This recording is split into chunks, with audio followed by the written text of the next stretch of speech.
अहिंसा मनोवाक्य सर्वभूतानां पीडनम हिंसा। मन, वाक्य और शरीर के द्वारा किसी को पीड़ा कष्ट न पहुंचाने को ही अहिंसा कहते हैं। इस अहिंसा शब्द का अर्थ लेकर बहुत लोग बहुत तरह की भूलें कर बैठते हैं। कोई पंडित तो अहिंसा शब्द की इसी प्रकार की व्याख्या करते हैं कि जिसका ठीक ठीक व्यवहार करने से घर द्वार में रहने की बात दूर रही, वन जंगल या पर्वत की गुफाओं में भी रहना असंभव हो जाएगा। इस अहिंसा शब्द का इस तरह का अर्थ मानने से किसी की हत्या करने की बात तो दूर, शत्रु के ऊपर भी आघात नहीं किया जा सकता। हल चलाने से पृथ्वी के नीचे कितने कीड़ों की, कितने प्राणियों की मृत्यु होने की संभावना रहती है, अतः वह भी नहीं चल सकता। ऐसे पंडित कहते हैं कि जो द्विज धार्मिक जीवन बिताना चाहते हैं वे प्राणी हत्या से बचने के लिए स्वयं हल न चलाकर शूद्रों से हल चलवाकर खेती करें। मनुष्य को भोजन मिले या न मिले, चींटियों के बिलों में चीनी डालनी चाहिए, अथवा मनुष्य जाति के जन्मजात शत्रु खटमलों को बचाने के लिए दरिद्र को अपने स्वस्थ शरीर का खून पिलाना चाहिए। किंतु यह अहिंसा की व्याख्या नहीं, अपव्याख्या है। यह वास्तविक धर्म के विरुद्ध है, जीवन धर्म के विरुद्ध है। तुम्हारे सांस लेने और छोड़ने की क्रिया में असंख्य जीवाणु आते जाते हैं, वे भी तो सभी जीवित प्राणी हैं। तब तो उनको बचाने के लिए तुम्हें श्वास प्रश्वास क्रिया भी बंद कर देनी होगी। रोगी शरीर को अनेक प्रकार के विषकारक कृमि अणुजीव समूह के मुक्त करने के लिए औषधि सेवन से भी बंद कर देना होगा। अहिंसा का इस प्रकार का अर्थ यदि लिया जाए तो भला ऐसे अर्थ बताने वाले ठहरेंगे कहाँ? उनको तो विशुद्ध जल भी पीना छोड़ देना होगा, क्योंकि जल को साफ करने के क्रम में कितने ही प्रकार के दूषित जीवाणुओं की मृत्यु हो जाती है और वे बिना साफ पानी पिए जी भी नहीं सकते, क्योंकि पेट में जाने के बाद जल में छिपे हुए जीवाणु संभव है मर जाएं। भारतवर्ष में वैदिक युग के बाद बहुत दिनों तक इस प्रकार की अहिंसा का प्रचार था, जिसके कारण साधारण लोगों का जीना कठिन हो गया था। अहिंसा प्रधान धर्म को साधारण जनता भय की दृष्टि से देखने लगी थी और अंत में धर्म पथ को छोड़कर नास्तिक मत स्वीकार करने को बाध्य हो गई थी। नीति ज्ञान से रहित, अपने स्वार्थ को सब कुछ समझने वाले नास्तिक समाज तथा दुनिया के लिए बोझ हो गए थे, और जो इस तथाकथित अहिंसा धर्म को बलपूर्वक पकड़कर रखने वाले थे वे वास्तविकता से विमुख और स्वभाव से क्लीव समझे जाते थे। पुराने इतिहास के इस तथ्य को आज के युग में नए रूप से विचार कर देखने की आवश्यकता है। इसके बाद एक और युग आया था जिसमें साधारण जनता में अहिंसा की एक और नई तरह की व्याख्या का प्रचार हुआ। इस व्याख्या के अनुसार जीव को किसी प्रकार का कष्ट देना तो हिंसा था, पर खाने के लिए पशुओं की हत्या करना हिंसा में नहीं गिना जाता था। इस विचार में बहुत बड़ी त्रुटि है। कष्ट देने मात्र को ही यदि हिंसा कहे तो खाने के लिए भी पशुओं की हत्या हिंसा कही जाएगी, क्योंकि इसके लिए भी पशु हंसते हुए बलिकाठ में अपना सिर नहीं देते। आजकल हिंसा की और नई व्याख्या सुनी जाती है, जो प्रायः दूसरी व्याख्या में मिलती जरूर है, परंतु दूसरी व्याख्या में जो सरलता और निष्ठा मालूम होती है, इसमें वह भी नहीं है। इसमें भी हिंसा का अर्थ नॉन वायलेंस अर्थात शक्ति का प्रयोग न करना माना गया है। संभवतः इस प्रकार की व्याख्या में ही अहिंसा शब्द का सबसे अधिक दुरुपयोग किया गया है। संसार के छोटे बड़े सब कामों में जीव के प्रतिकूल भाव के विरुद्ध शक्ति का प्रयोग करके आगे बढ़ना होता है। शक्ति के इस प्रयोग के माध्यम से ही जीवन का प्रकाश प्रकट होता है। यदि यह शक्ति संप्रयोग न हो तो जीवन जड़ता के अंधकार में खो जाएगा, परंतु कोई बुद्धिमान मनुष्य ऐसा नहीं कर सकता, क्योंकि यह उसकी गति धर्म के विरुद्ध है। इसके फलस्वरूप नॉन वायलेंस अर्थात वाली तथा कथित अहिंसा के मतवाद को किसी दूसरे गूढ़ उद्देश्य में प्रयोग करने के लिए ऐसे अहिंसावादियों को कदम कदम पर ढोंग करना पड़ता है, कपटाचरण का आश्रय लेना पड़ता है। किसी देश के लोग यदि दूसरे देश को बलपूर्वक जीत ले, इस अवस्था में हारे देश के लोग शक्ति का प्रयोग करके अपनी स्वाधीनता प्राप्त करेंगे। शक्ति का प्रयोग स्थूल भी हो सकता है, सूक्ष्म भी, और इसके फलस्वरूप आक्रमणकारी का शरीर और मन दोनों आहत हो सकते हैं। इसमें आघात तो होगा ही, और जब आघात होगा ही तब उसे किसी तरह भी नॉन वायलेंस नहीं कह सकते। साथ हाथ से ना मारकर लड्डू से मारना क्या वायलेंस नहीं है? देश विदेश या जाति विशेष के विरुद्ध बायकॉट आंदोलन क्या वायलेंस नहीं है? इसी से कहते हैं नॉन वायलेंस और अहिंसा को एक समझने से उस अहिंसा नीति का समर्थन करने के लिए बार बार ढोंग करना पड़ता है। देश के शासन के लिए पुलिस या सेना की आवश्यकता पड़ने पर भी बल का प्रयोग न करे तो उनका अस्तित्व ही निरर्थक हो जाए। बंदूक की गोली में तथाकथित अहिंसा का मोहर मार देने से ही तो गोली नॉन वायलेंस नहीं हो जाती है।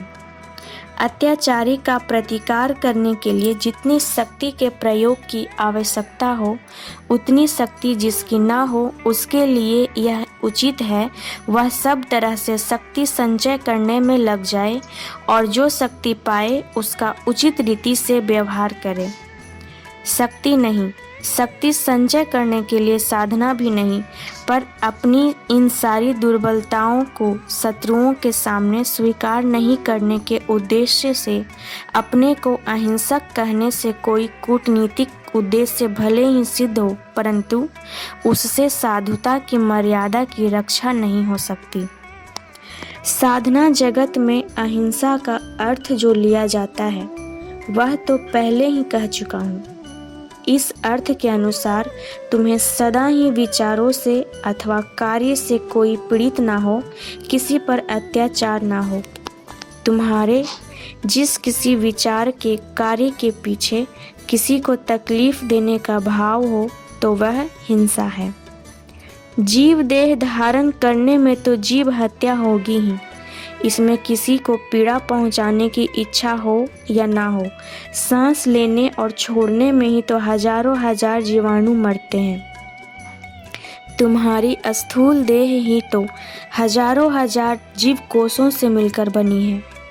तुम जानो या ना जानो, शरीर के प्रत्येक काम के फल स्वरूप हर क्षण वे मरते हैं और नष्ट होते हैं। शरीर को निरोग रखने के लिए तुम जो दवाइयाँ खाते हो उनसे लाखों लाख रोग के कीटाणुओं को खत्म करते हो, हत्या करते हो। कीड़े मकोड़े, फसल नष्ट करने वाले पशु, खटमल, मच्छर आदि जीवों की न जाने कितनी प्रकार से हत्या करते हो। यह तुम देह धारण के लिए करते हो। इसके पीछे दूसरों को कष्ट देने की इच्छा नहीं है, इसलिए यह काम भी हिंसा नहीं है। देह की रक्षा करने के लिए यह सब तो करना ही पड़ेगा। जीव देह की सृष्टि, पालन और विनाश में प्रति क्षण जीव देह का संगठन और विघटन होता रहता है। तुम जो भात खाते हो वह भात जिस धान से हुआ, क्या उसमें जीव नहीं है? उसमें भी अंकुर निकलते हैं। वंश वृद्धि का सामर्थ्य तो उसमें भी है, किंतु देह की रक्षा के लिए तुमने उस धान की हत्या कर चावल तैयार किया। परंतु चावल बनाने के समय तुम्हारे मन में क्या किसी को पीड़ित करने का विचार था? इस तरह देखते हो कि प्राणी का भोजन प्राणी ही है। यहाँ पर हिंसा और अहिंसा का प्रश्न ही नहीं उठता। यदि उठे तो जीव को ईंट, बालू, पत्थर खाकर रहना पड़ेगा। श्वास प्रश्वास की क्रिया छोड़ देनी होगी, अर्थात आत्महत्या करनी होगी।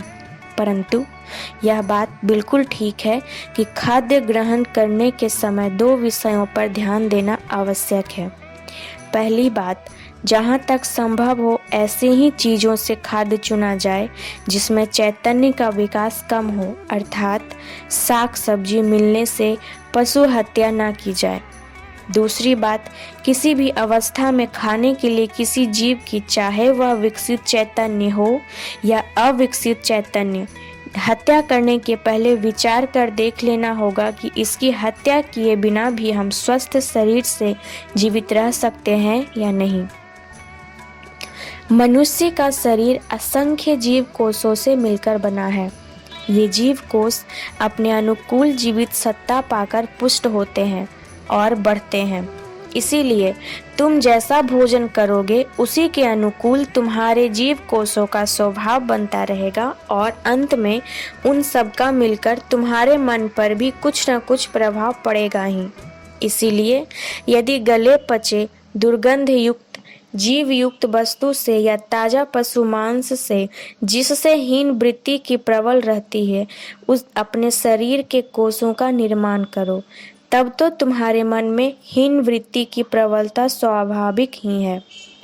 इससे हिंसा और अहिंसा का प्रश्न न रहने पर भी बिना सोचे विचारे जो पाओ सो खाओ की नीति का समर्थन नहीं किया जा सकता। जैसा मन में आए वैसा करना, यह तो कोई नीति नहीं है। नीति तो सोच विचार कर निर्धारित किया जाता है। अतः शरीर धर्म का पालन करने के लिए भोजन के संबंध में तुम्हें एक नीति निर्धारित कर चलना ही होगा, नहीं तो यह काम अपरिग्रह की नीति के विरुद्ध होगा। अपरिग्रह क्या है, यह बाद में समझाया जाएगा। हिंसा और शक्ति का प्रयोग दोनों के चीज नहीं है। हिंसा और शक्ति का प्रयोग दोनों एक चीज नहीं है, लेकिन कहीं कहीं शक्ति के प्रयोग का फल हिंसापूर्ण हो उठता है, यद्यपि वहाँ पीड़ा पहुँचाने का विचार मन में नहीं रहता। परिस्थिति के दबाव में पड़कर जिन लोगों के विरुद्ध इस प्रकार का बल प्रयोग किया जाता है, उन्हें संस्कृत में आततायी कहा जाता है।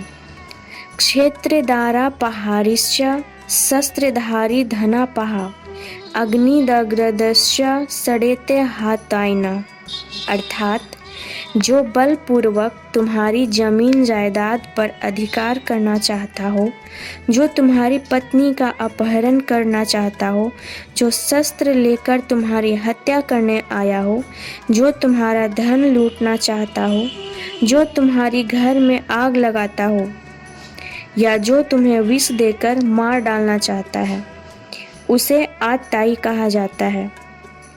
इसलिए यदि कोई व्यक्ति राष्ट्र की तरफ से कोई किसी दूसरे राष्ट्र का पूरा या उसका कोई हिस्सा दखल करना चाहे, तो उसे आक्रमण करने वाली शक्ति का शस्त्र के साथ सामना करना अहिंसा नीति के विरुद्ध नहीं है, बल्कि ऐसी अवस्था में अहिंसा नीति की गलत व्याख्या करने से, अर्थात हिंसा और शक्ति के प्रयोग को एक समान लेने से जनसाधारण को दीर्घकाल तक धन हानि, मनस्ताप और अन्य बहुत तरह के दुख कष्ट भोगने पड़ते हैं।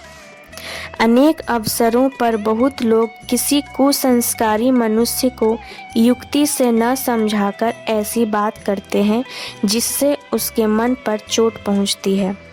इतिहास के पृष्ठ उलटकर देखो, बार बार मूर्ति पूजा के विरोधियों ने उन सुंदर सुंदर मंदिरों को तोड़कर नष्ट किया है जो शिल्प कला के अपूर्व उदाहरण थे। मनुष्य के मन की सौंदर्य कल्पना, शिल्प कला की पराकाष्ठा जिन सुंदर मूर्तियों में प्रकट हुई, उनको नष्ट भ्रष्ट कर दिया। ऐसे काम अत्यंत हिंसा मूलक हैं, क्योंकि इसमें मूर्ति पूजकों के मन में बहुत बड़ी चोट लगती है और इसके फलस्वरूप वे मूर्ति पूजा को मन ही मन व्यर्थ समझते हुए भी जिद के कारण मूर्ति को जकड़ कर रखना चाहते हैं और फलतः केवल उनको ही आध्यात्मिक उन्नति में बाधा नहीं होती बल्कि समूचे मानव समाज के अग्रगति में बाधा पड़ती है। याद रखो, यदि किसी देश में 100% मनुष्य निराकारवादी हो अर्थात मूर्ति पूजक एक भी न रहे, तो वैसी अवस्था में भी ब्रह्मचर्य साधक उस मूर्ति को वस्तु के उचित व्यवहार के लिए यत्नपूर्वक अजायब घर में सुरक्षित रखेंगे। किसी भी प्रकार उसे नष्ट नहीं करेंगे। कला को नष्ट करने से मनुष्य के मन में जो सूक्ष्म रक्ष बोध है वह भी तो नष्ट हो जाता है और यह किसी भी तरह उचित नहीं है। शिखा अथवा जनेऊ के लिए जिनके मन में मोह है, उनका मन जड़ वस्तु में लगा रहने के कारण उनकी साधना की अग्रगति में अवश्य बाधा होगी। यदि कोई जबरदस्ती उनकी शिखा या जनेऊ हटा देना चाहे, उससे क्या कोई खास लाभ होगा? नहीं, उससे तो उसका मन शिखा और उपबीत के चिंता में इतना फंसा रहेगा कि वह ठीक तरह से ब्रह्म साधना के लिए भी समय नहीं पा सकेगा। इससे अच्छा तो यह होगा कि ब्रह्म भावना करते करते जब मन बृहत के भाव में व्याप्त होता जाएगा, तब उसके मन से शिखा और सूत्र की संकीर्णता अपने आप हट जाएगी और ऐसी अवस्था में शिखा सूत्र सचमुच में छोड़ना उनके लिए संभव होगा। यम साधना के अहिंसा अंग को अब तो निश्चय ही अच्छी तरह समझ गए होंगे। अब कहो तो माँ बाप जो बच्चों को पीटते हैं वह हिंसा है या अहिंसा? नहीं, वह हिंसा नहीं है, क्योंकि वहाँ पीड़ा या कष्ट देने की इच्छा एकदम नहीं है। वहाँ रुलाकर कष्ट देने का उद्देश्य जरा भी नहीं है, बल्कि सुधार करने का ही भाव रहता है। चोर, डकैत, साधु, मित्र या और किसी के विरुद्ध सच्ची भलाई की भावना लेकर जो संशोधन के लिए व्यवस्था की जाए, वह ऊपरी दृष्टि से चाहे कितनी भी क्यों न कठोर दिख पड़े, पर वह हिंसा नहीं कही जा सकती। अब समझ गए होंगे कि व्यावहारिक जीवन में सच्ची अहिंसा को मानकर चलना बिल्कुल कठिन नहीं है। मांसाहार अत्यंत लोभ प्रकट करता है, विशेषकर उन ग्रीष्म प्रधान देशों में जहाँ साग सब्जी खूब पाई जाती है। मांसाहार आत्यंतिक लाभ छोड़कर और कुछ भी नहीं है, परंतु चिकित्सक के कहने पर रोग छूट जाने के बाद पथ्य के रूप में अथवा दवा बनाने के साधन के रूप में आमिष का व्यवहार हिंसा अथवा लोभ नहीं कहा जा सकता है, क्योंकि वहाँ हिंसा या लोभ की वृत्ति से स्वीकार नहीं किया जाता। यह काम तो केवल जीवित रहने के लिए किया गया है। हिम प्रधान देशों में इसी आवश्यकता से लोग पशुओं का मांस खाते हैं, पशुओं का चमड़ा पहनते हैं और पशुओं की चर्बी से दिए जलाते हैं। आतताई के विरुद्ध संग्राम करने से ही पौरुष का पता चलता है। रामायण महाकाव्य की ओर देखो, यहाँ राम ने पत्नी का हरण करने वाले रावण के विरुद्ध हथियार लेकर आक्रमण किया था, प्रबल रूप में बल प्रयोग किया था। उनका यह कार्य किसी भी दशा में अहिंसा के नीति के विरुद्ध नहीं था, क्योंकि उन्होंने पीड़ा देने अथवा देश जीतने के उद्देश्य से तो लंका पर आक्रमण किया नहीं था। महाभारत की ओर देखो, वहाँ महापुरुष श्री कृष्ण ने पांडवों को कौरवों के विरुद्ध सशस्त्र संग्राम के लिए उत्साहित किया था, क्योंकि कौरव थे भूमि अपहरण करने वाले आतताई। श्रीमन महाप्रभु धर्म तथा सामाजिक जगत के अंततम विप्लवी नेता थे। वे प्रेम के अवतार थे। उन पर तो हिंसा नीति अपनाने का दोष लगाने का साहस कोई नहीं करेगा, पर वे भी अत्याचारी काजी पर सिंह के समान कूद पड़े थे। हिंसा और शक्ति संप्रयोग यदि एक ही चीज होती तो करुणामय महाप्रभु निश्चय ही वैसा नहीं करते। आतताई के विरुद्ध शक्ति का प्रयोग करना ही पौरुष है और नहीं करना ही क्लीवता है। परंतु कमजोर व्यक्तियों को अपने से बलवान आतताई से भिड़ने के पहले ही अपनी शक्ति की परीक्षा कर लेनी चाहिए, नहीं तो अपनी कमजोरी दूर किए बिना ही भिड़ जाने से उस समय तो अन्याय की ही जीत हो जाती है। इतिहास में इस प्रकार की भूल को राजपूतों की निर्बुद्धिता कहते हैं। मुगल आक्रमणों का सामना करने के लिए राजपूत हमेशा से साहस के साथ आगे बढ़ते थे। वे वीरता के साथ लड़ाई में लड़े, इसमें संदेह नहीं, किंतु अपनी शक्ति की परीक्षा किए बिना ही लड़ाई में उतर जाते थे। उन लोगों में आपस में तरह तरह के भेद तथा भीतरी कमजोरियां थी, इसलिए लड़ाई में वे हारते थे तथा वीरों की तरह मृत्यु को वरण करते थे। इसलिए आतताई के विरुद्ध संग्राम करने के पहले उपयुक्त शक्ति का संचय करना उचित है। आतताई का स्वभाव सुधारने के पहले ही उसे क्षमा करने का अर्थ है अन्याय को बढ़ावा देना। जहाँ देखो कि शक्ति का प्रयोग चाहे तुम न करो, आतताई तुम्हें नष्ट करेगा ही, उस समय शक्ति संचय के लिए न ठहरकर अपनी पूरी ताकत से प्रहार करके ही मरना उचित है। श्री श्यानंद मूर्ति।